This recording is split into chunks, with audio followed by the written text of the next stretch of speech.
मीटिंगमध्ये म्हणजे बंद दरवाजामध्ये आरएसएसच्या कार्यकर्त्यांसमोर बोलत असताना वक्तव्य असं केलं की 400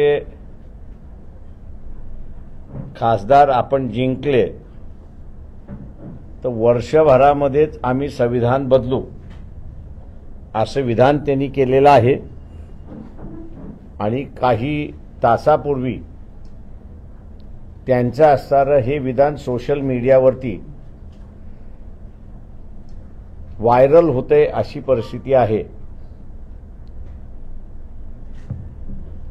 पहिल्यांदा आम्ही असं नमूद करतो की आरएसएसनी 1950 सालीच ही घटना ज्यावेळेस स्वीकारली त्याच वेळेस आम्ही ही घटना मानणार नाही असं वक्तव्य केलंय।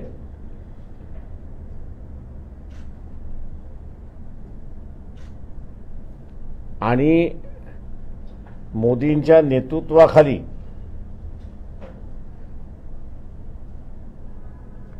आता संविधान बदलण्याचा घाट त्या ठिकाणी घालण्यात आलेला आहे।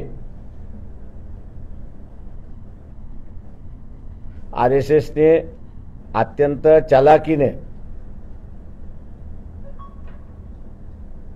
ओबीसींच्याच हस्ते ज्या संविधानाने संतांच्या विचारसरणीला एक स्वरूप दिलं, आकार दिला आणि अंमल केला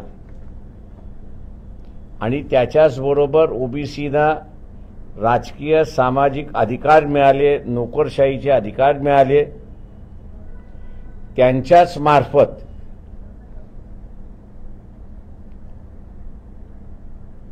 आता घटना बदलण्याची चर्चा पुन्हा सुरुवात झालेली आहे।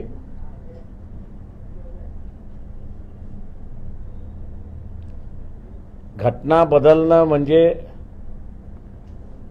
या देशामध्ये अराजकतेला आमंत्रण देणं।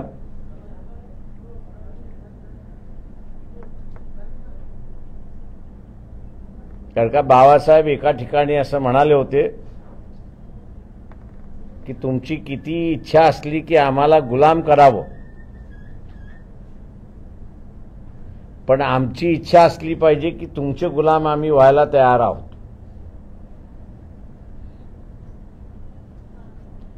तेव्हा प्रत्येक घटक आपला अधिकार शाबूत ठेवण्यासाठी संघर्ष आणि त्या संघर्षातून टकराव आणि त्या टकरावातून अराजकता अशी माजण्याची दाट शक्यता लोकसभेनंतर आहे। त्याच्याच बरोबर आपण पाहिलं असेल तर जी काही आर्थिक रचना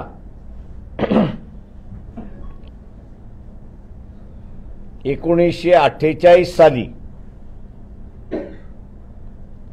मिक्स्ड इकॉनॉमी म्हणजे श्रमिश्र अर्थव्यवस्था म्हणजे प्रायव्हेट सेक्टर पब्लिक सेक्टर या दोघांचं क्षेत्र वाटून देण्यात आलं होतं आणि त्या प्रमाणात त्या समूहाला अर्थव्यवस्थेमध्ये जागा निर्माण करून देण्यात आली होती। भारतीय जनता पक्ष सत्तेवरती आलं, तिथून नुसती खाजगीकरणाची सुरुवात झाली नाही तर मिनिमम शासन असा नवीन जोड त्या ठिकाणी देण्यात आला। म्हणजे इन्शुरन्समधनं विड्रॉल, बँकिंग सेक्टरमधनं विड्रॉवल, हेल्थ सेक्टरमधनं विड्रॉवल, एम्प्लॉयमेंटमधनं विड्रॉवल आणि ज्या काही वेलफेअर आहेत, मग ते शेतकऱ्यांचं वेलफेअर असेल, योजना असतील, आदिवासींच्या वेलफेअर योजना असतील किंवा शेड्यूल कास्टच्या वेलफेअर योजना असतील, या सगळ्यांना गोबाय देऊन टाकण्यात आलेला आहे, बाय बाय केलेला आहे, टाटा केलेला आहे.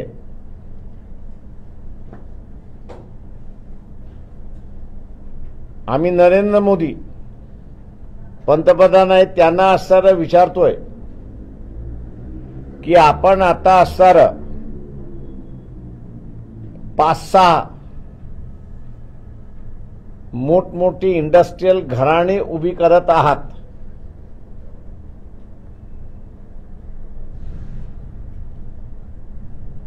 या कॉर्पोरेट हाऊसेसमध्ये भारताला विभाजन केलं जाणार आहे का, याचा खुलासा त्यांनी करावा.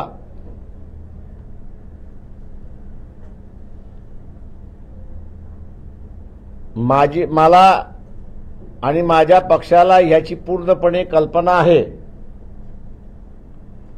आणि काही संशोधन केल्यानंतर आम्ही या मताला आलेलो आहोत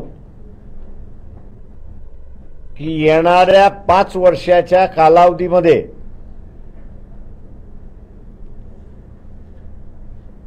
आरागत जे माजल्या जाईल, सोशल पॉलिटिकल आरागत जे माजल्या जाईल, त्याला उत्तर म्हणून, आर्थिक उत्तर म्हणून दिल्या जाईल. आणि हे जे 7 किंवा 8 इंडस्ट्रियल कॉर्पोरेशन्स, मल्टीनॅशनल्स ज्यांना प्रोत्साहन दिल्या जातोय, त्यांच्याकडे भारतीय राज्यव्यवस्था दिल्या जाईल आणि त्यांना आखून दिलेल्या झोनमध्येच काम करावं अशी परिस्थिती आहे.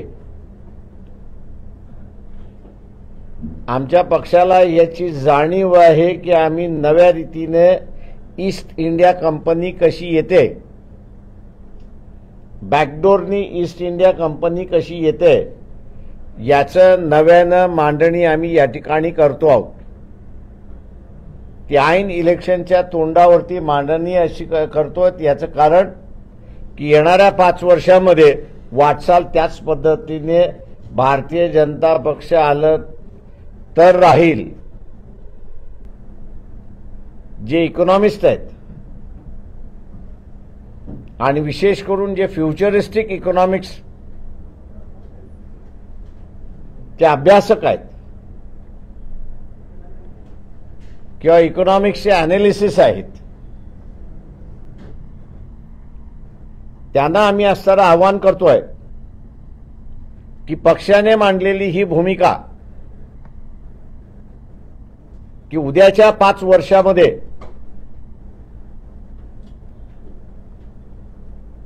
पॉलिटिकल व्यवस्थेबरोबरच भारताला काही झोन्समध्ये डिवाइड करून त्या झोन्सचं कंट्रोल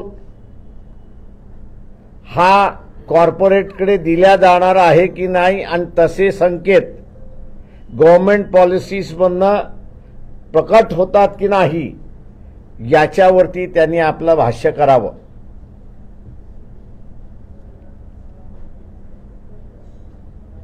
आरएसएस हे जॉग्राफिकल बाउंड्रीज मानत नाही, तर आरएसएस हे कल्चरल बाउंड्रीज त्या ठिकाणी मानते.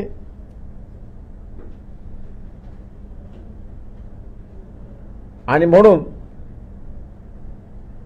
ज्यांना जॉग्राफिकल बाउंड्रीज मान्यच नाही त्यांना इकॉनॉमिकल बाउंड्रीज याची मान्यता आहे. हा एक गंभीर आणि सिरियस प्रश्न आहे असं मी त्या ठिकाणी मानतोय.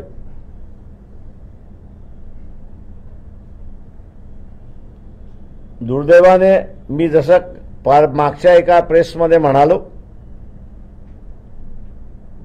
11 तारखेला पुन्हा असणारा काँग्रेसचं शिष्टमंडळ हे इलेक्शन कमिशनला भेट घेणार आहेत. काँग्रेस पक्षाने एकत्र जाण्याच्या ऐवजी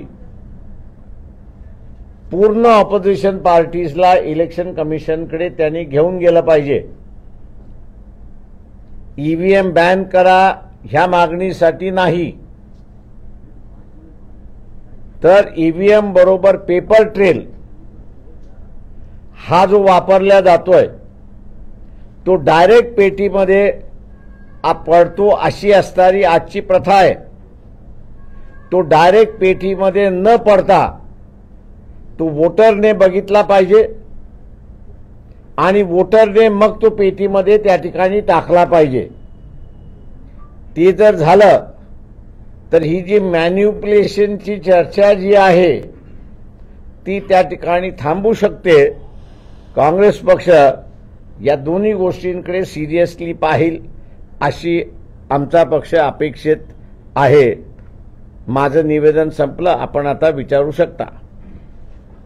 घटना बदलण्याचा घाट सुरू आहे असं म्हटलं तर कशा प्रकारे घटना बदलू?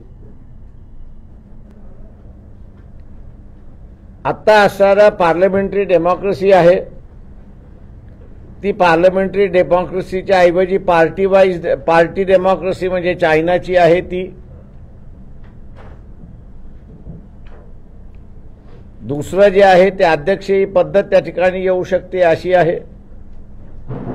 मताचा अधिकार जो आहे तो मताचा अधिकार शिकलेला आहे, टॅक्स पेयर आहे, त्याच्याच पुरता मर्यादित।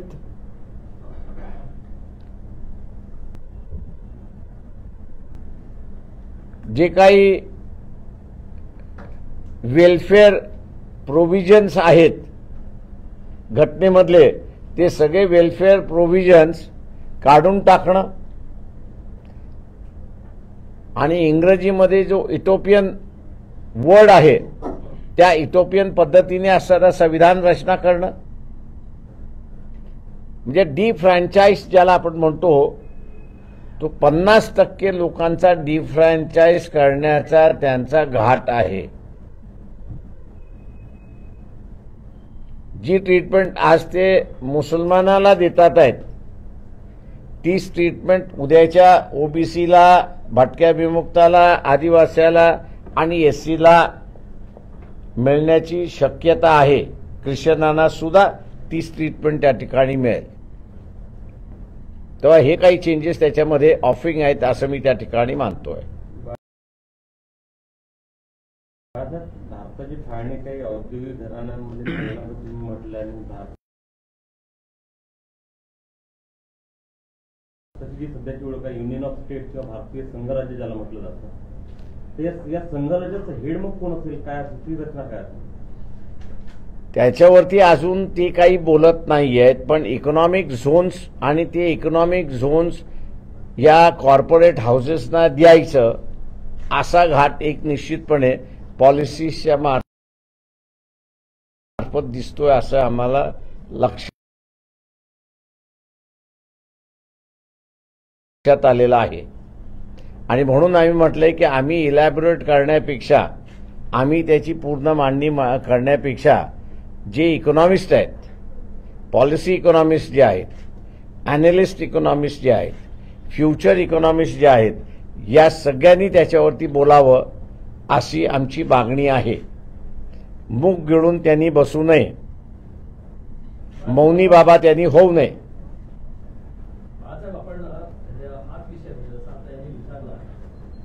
आपण संशोधन केलं असाही उल्लेख केला होता की तुमचे काही मुद्दा म्हणलाय की 5-6 घराण्यांमध्ये विभाजन केलं जाईल, तर आत्ताच्या याच्यामध्ये असं तुम्हाला कुठे दिसतंय का पर्टिक्युलरली की याच्यामध्ये अशा पद्धतीचं 5-6 घराण्यांपैकी एखाद्या घराण्यामध्ये झाल्याचं? पॉवर सेक्टर जर आपण पाहिला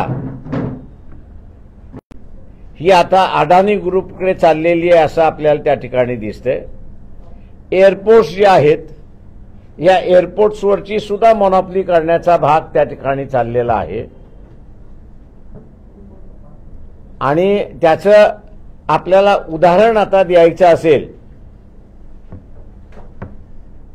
तर ह्या ज्या प्रायव्हेट एअरलाइन्स आहेत, जेट बंद झाली, गो बंद झाली, स्पाइस सुरुवात आहे, इंडिगो सुरुवात आहे। या दोन कंपन्याने भारताच्या अंतर्गत आम्हाला नवीन कुठले रूट्स सुरुवात करायची आहेत त्यांनी वर्षभरामध्ये मागणी केलेली चार्ट आपण असणारा काढावा. त्यांना ती परमिशन दिलेली नाही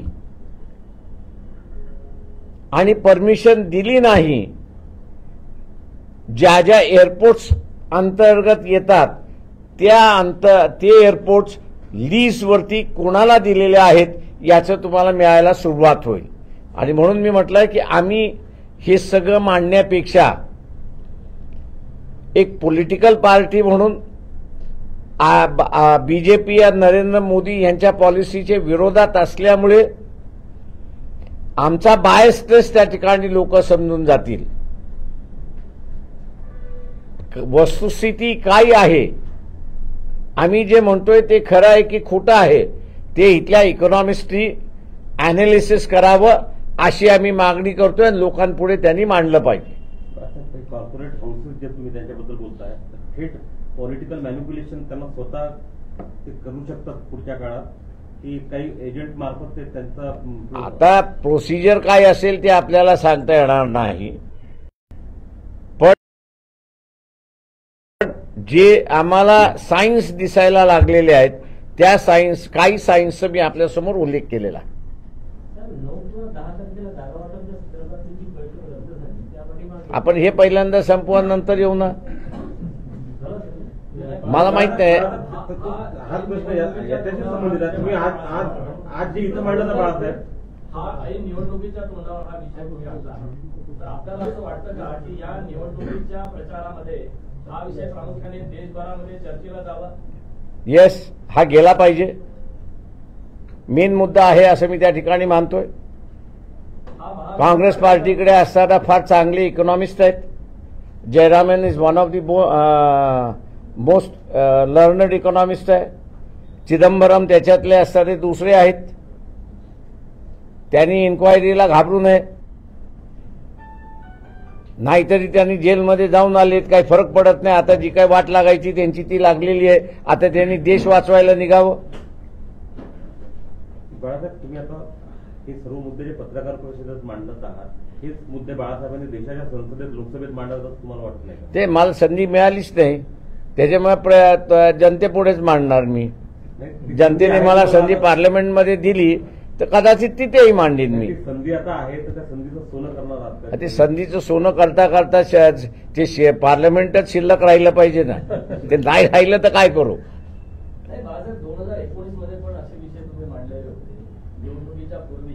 नाही, 2019 मध्ये काहीच मांडलं नव्हतं मी. तुम्ही काही मुद्दे घेऊन अशोक चव्हाणांचा विषय घेऊन त्यावेळेस तुम्ही गेले होते आणि आता हा विषय महाविकास आघाडीच्या बैठकीमध्ये तुम्ही मांडलाय. होय, मांडलाय ना. मी असणारा 9 तारखेच्या बैठकी 7 तारखेला बैठक होती. त्या 7 तारखेच्या बैठकीमध्ये उद्धव ठाकरे, त्याच्यानंतर शरद पवार आणि काँग्रेस पक्षाचे असणारे बाळासाहेब थोरात, मी यांना म्हणालो होतो की आपलं एग्रीमेंट होईल न एग्रीमेंट होईल ते बाजूला ठेवा. आपण सगळ्यांना बोलू आणि ईव्हीएमच्या संदर्भात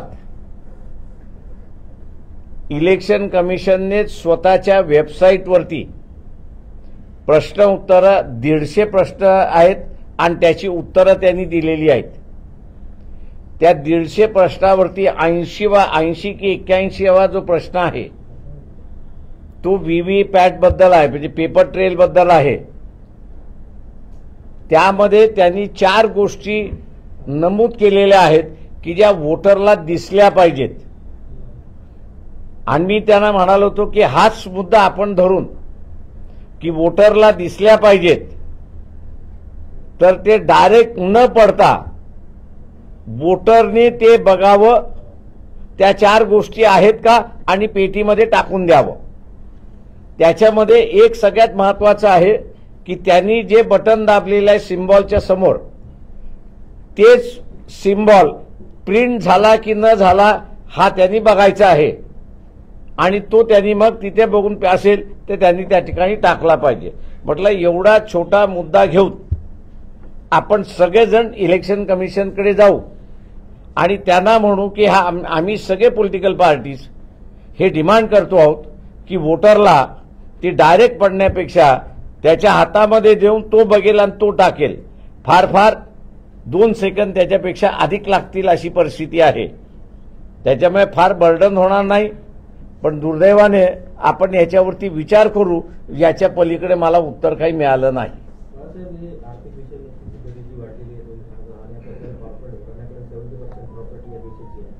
आणि इकॉनॉमिक्स तर बोलतच नाही. तुम्ही तुमच्या पार्टी बरोबरच हा मुद्दा रेस केला सगळ्या देशात.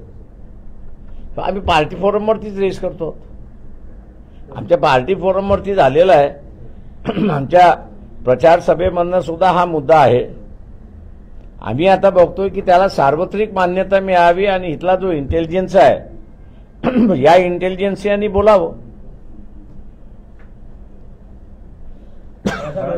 लोकसभेनंतर हे बहुमत गृहीत धरून आले आमचं 2 दिवसांचं. कोणाचं? या बीजेपीचं. तुम्ही माझं स्वतःचं रीडिंग मी असताना जे म्हणालो, आमच्या कॅल्क्युलेशन प्रमाणे 150च्या वरती हे नाहीत.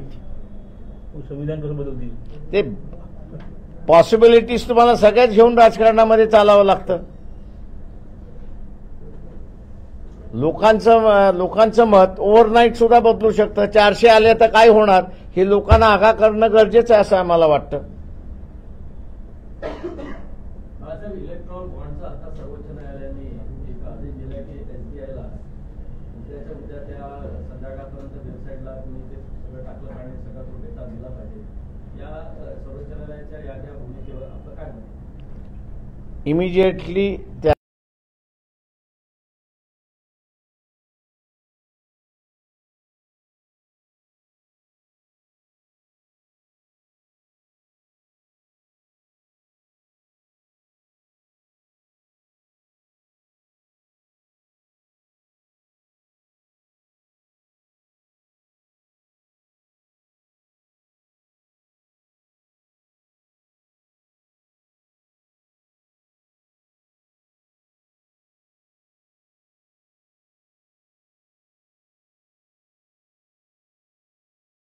पण माझ्या माहितीप्रमाणे असणारं स्टेट बँक ते करायला तयार नाही. आणि मी पुन्हा हे असं म्हणतोय की सगळे लढे हे आमच्याच वाट्याला आलेत असे दिसते. कुठलाही राजकीय पक्ष बॉन्डशी संबंधित आहे का यांच्या अगोदरची कारकिर्दी जी आहे ती पूर्ण बँकिंग सेक्टरमधली म्हणजे ती पूर्ण कल्पना आहे.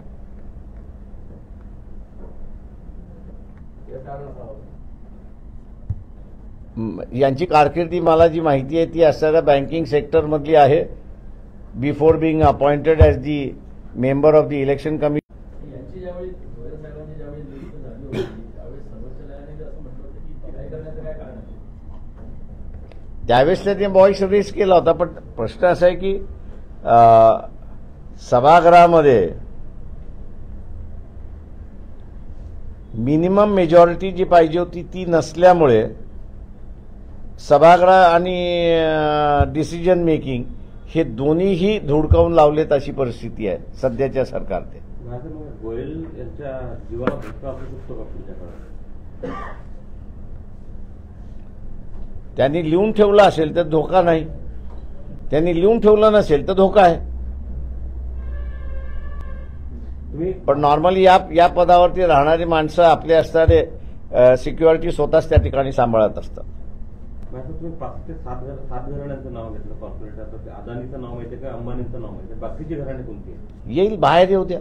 माझं म्हणणं असं आहे महाराष्ट्रातले आहे राज्यावरती कशाला जात आहे? पण आता महाविकास आघाडीचे आणि कसे संबंध कसे आहेत तुमच्या? माझे तिन्ही पक्षाशी सुरळीत आहेत. अलीकडे अलीकडेही कालपर्यंत होते. भांडण त्यांचं माझ्याशी नाहीच आहे. भांडण त्यांचं आपसातलं आहे. ते आता पण म्हणून मागच्या प्रेसमध्ये मी असं म्हणालो माहिती दिली की काँग्रेस आणि शिवसेना यांच्यामध्ये 10 कॉन्स्टिट्युन्सीज या अनसेटल्ड आहेत. एनसीपी,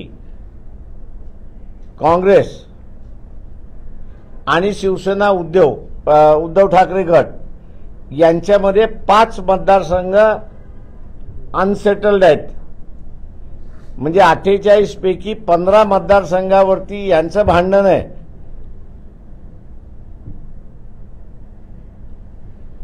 यांचं अंतर्गत भांडणं आहेत ती, आणि यांची अंतर्गत भांडणं मिटवत नाहीत तोपर्यंत वंचित बहुजन आघाडी काहीच करू शकत नाही. आम्ही असताना काल म्हणण्यापेक्षा 9 तारखेची बैठक झाली नाही, त्याच्यानंतर आम्ही असताना एक नवा प्रयत्न त्या ठिकाणी केला, आणि तो म्हणजे रमेश चेनिताल जे एआयसीसीचे रिप्रेझेंटेटिव्ह आहेत त्यांच्याशी संपर्क साधून, मग तुम्ही तिघांचं होत नाही पण काँग्रेस आणि वंचित बहुजन आघाडी, तुम्ही जी लिस्ट महाविकास आघाडीला दिलेली आहे त्या महाविकास आघाडीची दिलेली लिस्ट आणि वंचित आपण एकत्र बसून आपल्यापुरता तरी निर्णय करू. आम्हाला रिस्पॉन्स आला नाही, आणि म्हणून काल संध्याकाळी आम्ही असताना काँग्रेस पक्षाचे अध्यक्ष खरगे जे आहेत त्यांना असताना पत्र लिहून ही वस्तुस्थिती कळवली, आणि त्यांना विनंती केली की तुम्ही असताना रमेश जे एआयसीसीचे रिप्रेझेंटेटिव्ह आहेत त्यांच्यामार्फत किंवा त्यांनी महाराष्ट्रातल्या कोणाला तरी नेमून काँग्रेस आणि वंचित यांचं तरी सीट शेअरिंगचं सेटलमेंट आपण करून मोकळा होऊन जाऊ. पण तिथे असणारा अजूनपर्यंत या क्षणापर्यंत आम्हाला रिस्पॉन्स आलेला नाही. आपली युती तर शिवसेनेची होती, आता तुम्ही काँग्रेसची कसं काय? हो काका, शिवसेनेलाही आम्ही सांगितलं की तुमच्या बरोबरही बसू, शिवसेनाही बसायला तयार नाही, आणि मग शिवसेना बसायला तयार नाही तर मग आम्ही काँग्रेसचं म्हटलं आपण कुठे नाही कुठेतरी बिफोर हे संपवायला पाहिजे.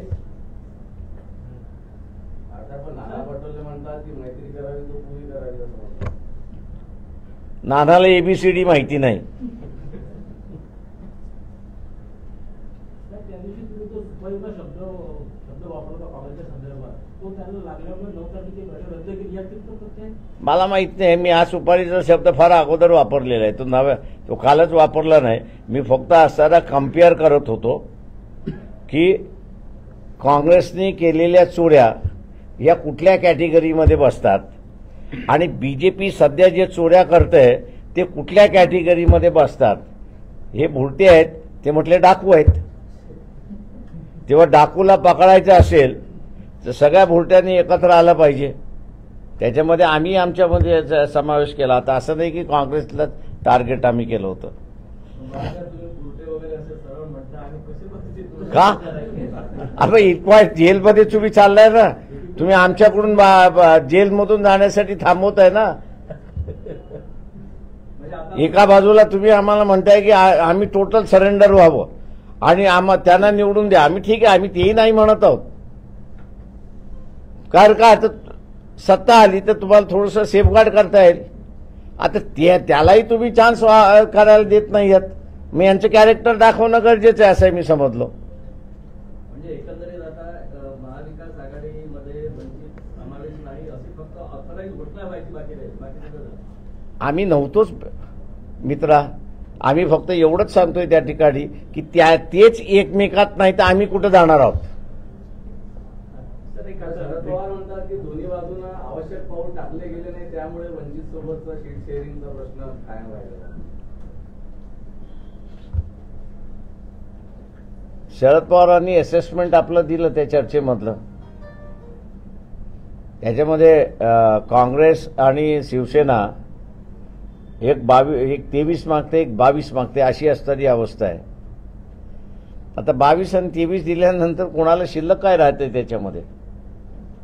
एक नवीन ब्रेकिंग आली. इलेक्ट्रॉनिक बॉन्ड संदर्भात सुप्रीम कोर्टाने एसबीआयला हा, ते मागवणार ना. मोगलाही नाही आहे अजून. सुप्रीम कोर्ट नाही दिलं, उद्या तर त्यांना सगळं जेलमध्ये टाकून मोकळा होऊन जाईल full board of directors.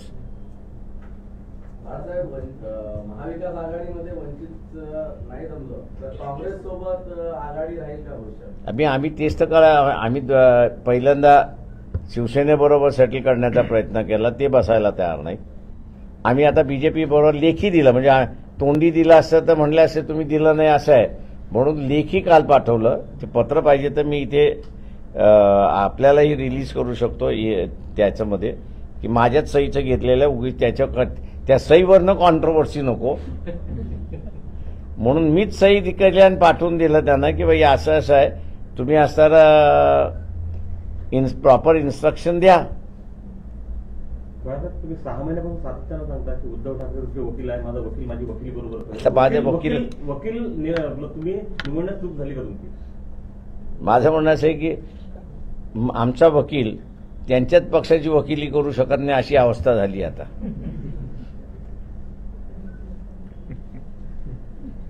Balasaheb, 2 दिवसात एक प्रस्ताव अमरावतीवरून पक्षाकडे आला की सुजात आंबेडकरांनी अमरावतीतून लढावं. योग्य वेळेस त्याच्यावरती मी बोलेन, काळजी करू नका. त्याच्या मागची पार्श्वभूमी अशी आहे की आनंदराज आंबेडकरांच्या उमेदवारी संदर्भात अमरावतीच्या चाचपणी होत आहे महाविकास आघाडीकडून. त्या पार्श्वभूमीवर मला माहित नाही. महाविकास आघाडीने मला कधी ह्याची माहिती दिली नाही आणि कुठल्याही काँग्रेस नेत्याने असं आम्ही करतोय असंही मला सांगितलेलं नाही. त्याच्यामुळे ही बातमी मी तुमच्याकडूनच ऐकतोय. राष्ट्रवादीचे काही नेते भेटले त्यांना आनंदराज असेल ना.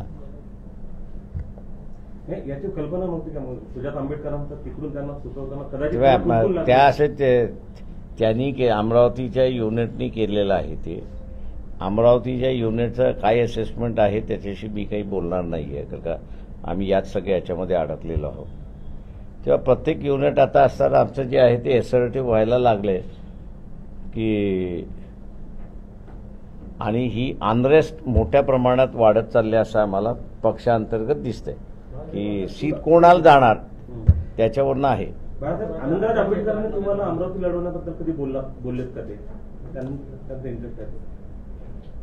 दोघंही माझे भाव जे आहेत ते पब्लिकली असतात, पण इलेक्शन नाही आहे. त्याच्यामुळे मला माहिती आहे घरात काही आणि काही नाही आहे. ते 14 तारखेला लागू होते. ते आम्ही आमची भूमिका मांडणार ना. ते आमच्या सर उमेदवार जे आहेत ते मतदारसंघातच आहेत. आम्ही आमची भूमिका एकदा आचारसंहिता लागून झाली की 2 दिवसानंतर आम्ही आमची भूमिका मांडू, पॉलिटिकल भूमिका आमची मांडू आम्ही. 48 जागेवरही लढणार ती असेल तेव्हा ऐका ना. सांगलीची सभा होणार आहे का तुमची? सांगलीची सभा होणार आहे का? सांगलीची सभा इचलकरंजीची झाली आमची होणार होती 14 किंवा 15 नाही, कॅन्सल झाली. ते सभा नव्हतीच. आम्ही त्या याच्यामध्ये झाली तर एक सोलापूरमध्ये होईल, नाही तर नाही. आता चंद्रहार पाटील त्यांच्या संदर्भात स्टेटस काय होतं? तुमच्या संपर्कात आहे? माझ्या संपर्कात नाही. संपर्कात ज्यांच्या मार्फत ते आले होते ते आमच्या संपर्कात आहेत. पण मी जे काही वर्तमानपत्रातून ऐकतोय त्यांनी असं उद्धव ठाकरे यांच्यामध्ये जॉईन झालेले आहेत. काँग्रेस ती सीट सोडायला तयार नाही आहे. खासगीमध्ये सुद्धा काँग्रेसवाल्यांनी आम्हाला सांगितलं की आम्हाला ती सीट सोडता येणार नाही त्या ह्याच्यामध्ये. त्याच्यामुळे आता सेना आणि काँग्रेस मधला तो टायअप आहे. त्याच्यामध्ये त्या चंद्रहार पाटलाचा बळी जातोय की काय मोठा इश्यू आहे. निवडणूक जाहीर झाली की पुढच्या 2-3 दिवसात तुमची राजकीय भूमिका तुम्ही स्पष्ट करणार आहात का? आचारसंहिता लागू झाली की आम्हाला स्पष्ट करणं गरजेचंच राहतं. That is the last. Sir Aurangabad में एमआईएम को लेकर क्या है, मतलब वहाँ यूटी हो सकती है? जिसके साथ युति करना है उसके साथ हम लोग बैठे हैं, जिसके साथ में नहीं करना है उनके साथ में बैठे नहीं है. काँग्रेसकडून किती जागांची अपेक्षा आहे? काँग्रेसकडून किती जागांची अपेक्षा आहे? 48 ते 48. अपेक्षा तुम्ही म्हटलात ना, अपेक्षा सांगितल्या मी. काँग्रेसने 48 द्याव्या आम्हाला, अपेक्षा आहे आमची.